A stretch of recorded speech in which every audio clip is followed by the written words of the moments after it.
हाय good afternoon. CNBC आवाज Motilal Oswal studios में आप सबका स्वागत है। बारी आज के थर्सडे के सास बहू और सेंसेक्स। और थर्सडे पे स्ट्रेस इसीलिए डाल रहा हूं क्योंकि आज जाना है हमें Kolkata, city of Joy. Rajesh, अरे आज बैकड्रॉप फिर नया है, आजकल जलवे हैं भाई साहब। Good afternoon. कहां पे हो? ऑफिस में नहीं हो क्या? गुड आफ्टरनून सर, ऑफिस में ही हूँ। आज हमारे एमडी साहब के चेंबर में हूँ, उनका चेंबर खाली मिल गया था। अरे वाह राजेश सर, आता हूं आपके पास, बातचीत की शुरुआत करेंगे। भाई उससे पहले कहीं जाऊं, मार्केट स्क्रीन्स पे देखिए 24,500 गजब मूव्स आए। टच वुड 3/4% उछाल के साथ बढ़िया फेस्टिव मूड में आज सेंसेक्स के एक्सपायरी के दिन हमारे भारतीय बाजार, और चौतरफा बढ़िया मूव्स हैं। बैंक निफ्टी 3/4% ऊपर, मिड कैप्स आधे % की मजबूती। ब्रेथ जो असल बैरोमीटर है 5:3 का रेशियो कह लीजिए एडवांसेस के फेवर में। शानदार मूव, वाकई सही लिखा है नीचे, शानदार तेजी बनती हुई unexpectedly.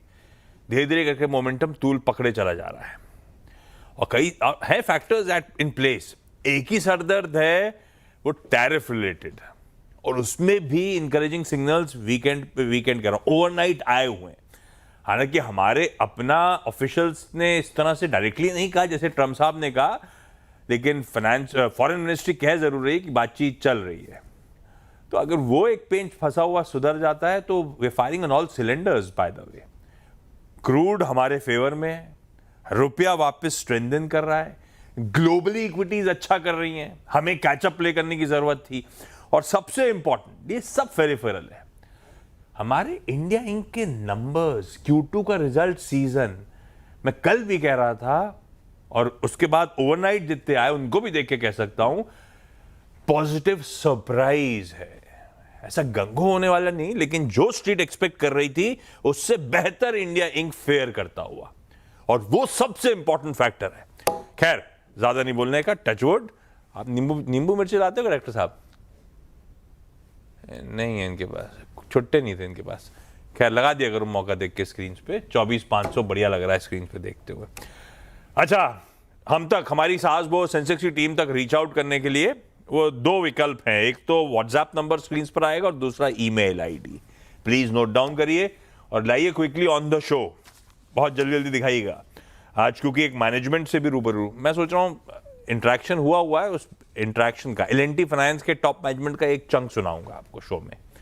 Wipro, Sona BLW, Coal India, Ircon international, ITC hotels, IRFC और मुथूट माइक्रो, ये सारे स्टॉक्स कोशिश करेंगे कवर करने की। आज हमें लखनऊ, रांची और वडोदरा जाना है।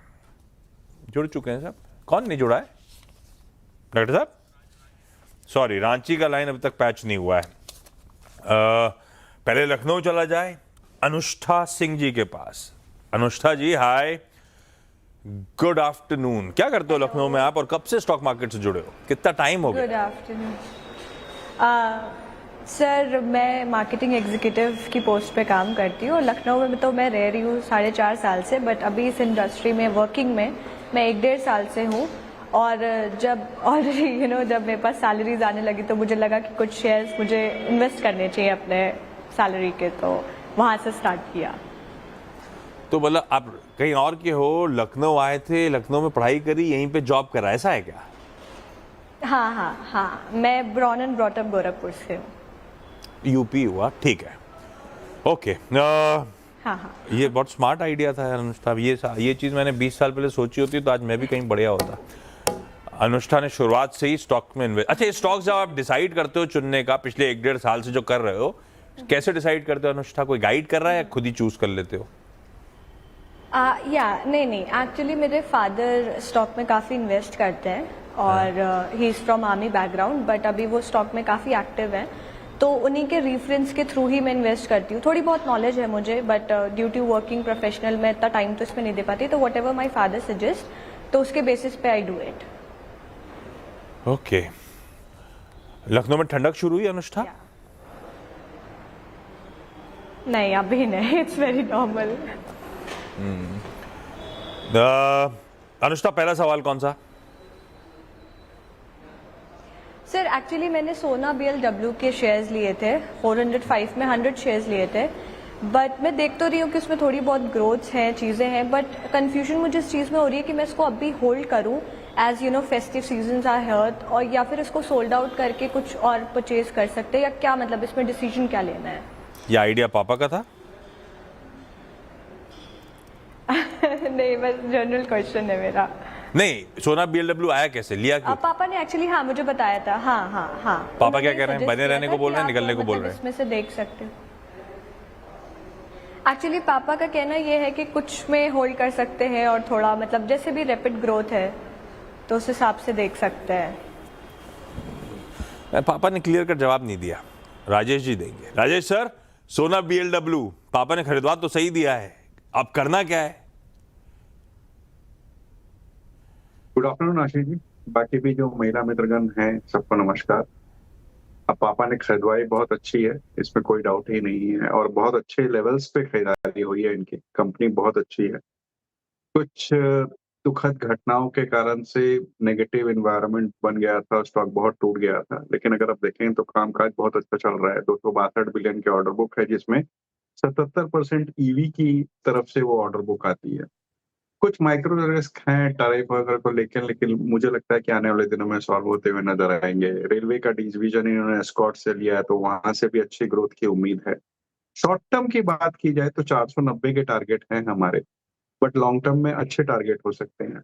मैं नहीं कहूंगा कि अच्छे प्रॉफिट पे बैठी हैं, पापा ने सही कहा है कि थोड़ा थोड़ा कर लो, तो मैं समझ गया उनके इशारे। उनका कहने का मतलब है कि पार्शियली प्रॉफिट बुक कर लो। मैं भी यही कहूंगा, आपके पास 100 शेयर है, आप 50 बेच लो और 50 रहने दो। वडोदरा जा रहे हैं दीपाली गिलानी जी के पास। Deepali ma'am, hi, good afternoon Deepali ma'am. Good afternoon, नमस्ते। नमस्ते मैम, कब से स्टॉक मार्केट में हो दीपाली मैम? एक्चुअली एक स्टोरी थी। When I join as a lecturer in the college, तो हमारा जो टी क्लब रहता था, वहाँ पे सारे, मैं इंजीनियरिंग कॉलेज में पढ़ाती हूँ, तो वहाँ पे सारे जेंट्स थे और वो लोग स्टॉक मार्केट के बारे में बातें करते, और मुझे बिल्कुल ऐस भी पता नहीं था। तो इट वाज लाइक चैलेंज कि भाई ये कौन सा फील्ड है, हमको भी इसमें समझ में आनी चाहिए। And that way I started तो लॉन्ग बैक 95 आई थिंक। अरे वाह, तो फिर जब स्टॉक लेने शुरू करे तो उसी टी क्लब में सबके साथ डिस्कस करते हुए, बाकी प्रोफेसर्स के साथ आप लोग डिसाइड करते थे क्या लेना है, ऐसा?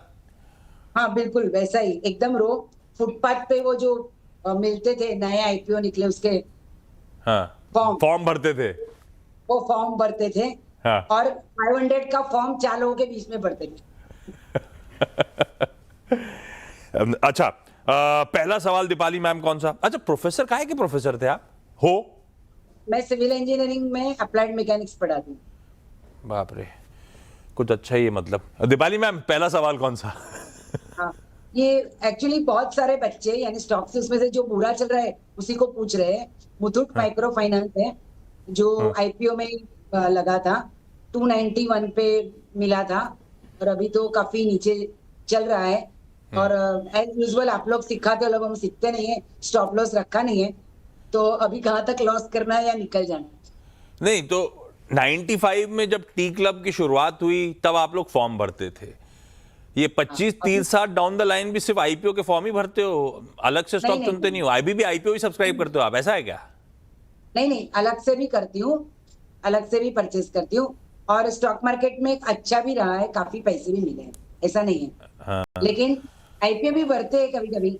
और सारे प्रोफेसर गुजरात के, वैसे ही नॉर्मल आदमी भी डिस्कस करता है स्टॉक मार्केट, तो प्रोफेसर तो और भी, तो लर्नेड लोगों के बीच में। चलो, मुथूट माइक्रोफिन, राजेश सर, ये तो काफी नुकसान हो गया है, इशू प्राइस से आज आधा होकर ट्रेड कर रहा है, क्या करा जाए भाई? दिक्कत आशीष जी ऐसी है कि माइक्रो फाइनेंस जो इंडस्ट्री है ना, लगातार प्रॉब्लम में बनी हुई है अपने एसेट क्वालिटी वगैरह दूसरी चीजों को लेकर के, और अभी भी ऐसा कुछ लगता नहीं है कि बहुत जल्दबाजी में इनमें कुछ सुधार हो। कुछ 150 करोड़ के एनसीडीज वगैरह से बॉन्ड बना के पैसे 150 करोड़ एनसीडीज से करीब $15 मिलियन उठाए हैं इन्होंने, लेकिन पहली तिमाही के अगर आप नतीजे देखें तो 94% के आसपास का ड्रॉप। 20,000 करोड़ के एयूएम ये टारगेट कर रहे हैं, इस वक्त 12,253 करोड़ का एयूएम है, लेकिन मुझे लगता है कि फंडामेंटली उतनी स्ट्रांग कंपनी नहीं है जिसमें बने रहना चाहिए। कोई भी उछाल में निकल जाने की ही राय दूंगा। रांची चला जाए, सुशीला मैम जुड़ चुकी हैं। सुशीला पारिक मैम स्क्रीन पे नजर आएंगी। सुशीला मैम नमस्ते। नमस्ते सर। बहुत देर से आए आप, जुड़ ही नहीं रहे थे इतनी देर से। सुशीला मैम पहला सवाल कौन सा? पहला सवाल सर आईटीसी होटल के हाँ 2,500 शेयर है मेरे पास में। 1 साल पहले खरीदे थे हाँ 195 की रेट में, हाँ। तो क्या करना है? ये राजेश सर का एक समय पिक भी था, मुझे याद पड़ रहा। हाँ जी, राजेश सर का ही। अरे वाह Rajesh sir, ITC hotels revisit करा जाए। आशीष जी, आज भी हमारी पिक है, आज भी हम बुलिश हैं इस पे। और अभी तो मेरे ख्याल से शुरुआत ही है। अगर इन्हें पैसे की जरूरत ना हो और शॉर्ट टर्म वोलेटिलिटी को नजरअंदाज करें तो मैं समझता हूँ इसमें बने रहना चाहिए। बहुत अच्छी पेडिग्री है, एक बड़ी होटल चेन है, 140 प्लस होटल्स है आज की डेट में इनके पास, और अगले 2 साल तक हर महीने एक नया होटल बढ़ाने की मैनेजमेंट ने गाइडेंस दी है। 5,300 प्लस की इसकी इनकी पाइपलाइन है और 2030 तक 220 होटल बनाने की बात कर रहे हैं। डेट फ्री कंपनी है, ब्रांड बहुत तगड़ा है। मुझे लगता है कि इसमें तो गिरावट में खरीदारी करनी चाहिए अब, क्योंकि इनके पास अच्छी खासी क्वांटिटी है। मैं कहूंगा बनी रहे हैं स्टॉक। होटल्स तो क्लास हैं इसके।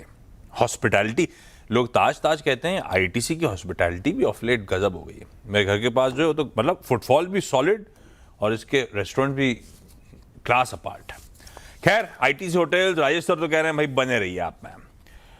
अनुष्ठा जी अगला सवाल। Yes I am ready. Sir actually मैंने इसके अपार्ट विप्रो में भी इन्वेस्ट किया था और मैंने अराउंड 234 के शेयर्स लिए थे, 250 शेयर्स थे मेरे। और इसमें एज यू नो आईटी ये कंपनी है और इसमें काफ़ी ज़्यादा हम ग्रोथ देख ही रहे हैं, तो अभी इसको होल्ड करना सही है या मैं इसको सेल आउट कर लूँ? As you know new year is going to begin and IT companies थोड़ा सा रहती है, मतलब इसमें ग्रोथ और स्लो डाउन होती है, मुझे ऐसा लगता है दिसंबर साइड में because of the leaves and things. So like what's the suggestion? बात तो आपने वैसे सही करी है। Q3 ठंडा तो पड़ता है पर पता नहीं आईटी के पर वो ट्रेडिशनली ऐसे ही रहा है, तो उस पर ज्यादा फर्क स्टॉक प्राइस पे तो नहीं पड़ता। ये पापा तो आर्मी में थे, कोई डिफेंस का स्टॉक नहीं दिलवाया क्या उन्होंने? एक्चुअली सजेस्ट किया था बट फिर मैं एक्चुअली जब मैं हूँ कॉर्पोरेट बैकग्राउंड से, तो मैंने कहा कि लेट्स डिस्कस और कुछ विप्रो से रिलेटेड लेते हैं। So this was the thing. Rajesh sir Wipro क्या करना चाहिए भाई? आज तो रिजल्ट्स हैं वैसे। जी सही कहा आपने, आज रिजल्ट्स है, देखना चाहिए। हमारी उम्मीद है कि करीब 7-8% की ग्रोथ दिखेगी। और जिस तरह का माहौल बना हुआ है ना, ऐसा लग रहा है कि लोगों को कि आईटी की जो इंडस्ट्री है वही खत्म हो जाएगी। उसके बाद H1B वीजा पे जो $1 लाख लगाए गए उसको लेकर दिक्कतें थी, लेकिन ऐसा कुछ होने वाला नहीं है। आने वाले दिनों में ये जो दिग्गज कंपनियां हैं ये भी AI, ML, क्लाउड सब में ही जाएंगी, नई टेक्नोलॉजीज जो भी है। पिछले कई वर्षों से इन्होंने कुछ नया किया नहीं था, इसलिए दिक्कत थी। हमने TCS की कमेंट्री में देखा कि वो भी अब मूव कर रहे हैं नई टेक्नोलॉजी। विप्रो भी करेगा, लेकिन मेरे हिसाब से ये दिग्गज कंपनियों में एक बेटर चॉइस नहीं है। इससे बेटर चॉइस आपको इन्फोसिस या TCS हो सकता है, जो कि लंबी अवधि में अच्छे रिटर्न देगा। इस वक्त बने रहने की स्विच कर सलाह दूं क्या? दूंगा। रिजल्ट देख लीजिएगा, अगर 270-275 के आसपास मिलता है तो वहां पे निकलने की सलाह रहेगी। पर लॉजिकली अगर आईटी में रहना है, लार्ज कैप में रहना है, तो विप्रो से स्विच करके इन्फोसिस या TCS की तरफ मूव कर जाए राजेश सर, है ना? Yes that's the logic. Time नहीं है बिल्कुल भी, क्विकली एक एक राउंड और। दीपाली मैम अगला सवाल। हाँ जी, मेरे पास कोल इंडिया है 199 एट द रेट ऑफ 233, 2010 के। अरे बाप रे, पर बाइंग प्राइस अच्छा है, इस बीच खूब डिविडेंड एंजॉय किया होगा आपने। राजेश सर रखे रहो क्या? बिल्कुल रखे रहें, और चाहे तो खरीद भी सकते हैं क्योंकि आपकी क्वांटिटी बहुत छोटी है आपके हिसाब से। और मुझे लगता है कि जिस तरीके से कोल इंडिया के रिजर्व्स हैं, 55% देश की एनर्जी को सप्लाई करती है, 70% इलेक्ट्रिसिटी रिक्वायरमेंट, बड़ी कोल माइन, सोलर में भी इन्होंने पैर पसार रहे हैं, कुछ नई माइनिंग्स ले रहे हैं, 7% की डिविडेंड यील्ड बैठती है, और करीब करीब 35,000 करोड़ रुपए कंपनी के पास कैश है।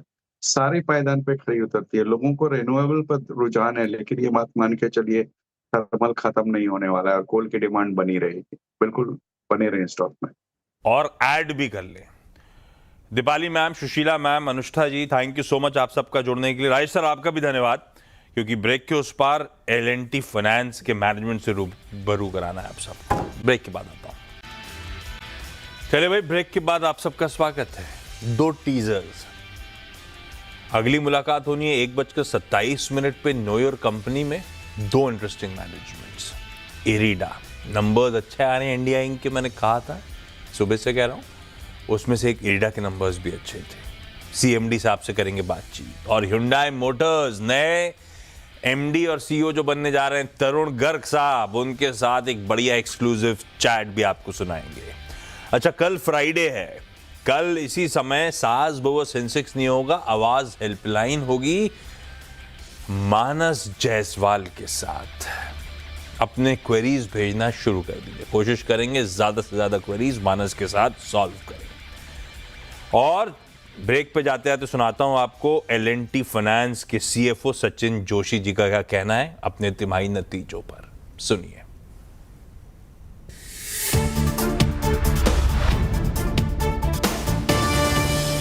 हमें लगता है कि ये क्वार्टर काफी अच्छा रहा है। अगर पिछले क्वार्टर्स के परफॉर्मेंस आप देखेंगे तो सबसे पहली पॉजिटिव चीज ये हुई है हमारी कि रूरल बिजनेस फाइनेंस, जो कि माइक्रो लोन्स का जो बिजनेस है हमारा, वो काफी नॉर्मलाइजेशन की तरफ बढ़ चुका है। एक्चुअली कलेक्शन एफिशिएंसीज अगर देखेंगे तो 99.35 था पिछले क्वार्टर में, एंड ऑफ जून में, वो अब 99.50 हो चुका है। और जैसे जैसे कलेक्शन एफिशिएंसीज नॉर्मलाइज होने लगती है, हमने देखा है कि हमारे डिसबर्समेंट्स भी काफी इंक्रीज होने लगती है। तो इस क्वार्टर का आप अगर नंबर देखेंगे तो हमने करीब 6,300 करोड़ डिसबर्स किए हैं। इसका मतलब around 2,100 crore average per month. हमारा जिस तरह से लॉस कम हुआ है, उसी तरह हमारी जो कलेक्शन एफिशिएंसी है वो भी काफी जल्दी इंप्रूव हो गई है। और हमें लगता है कि अब आगे का पीरियड जो है, अगले Q3 Q4 काफी अच्छा रहेगा। हम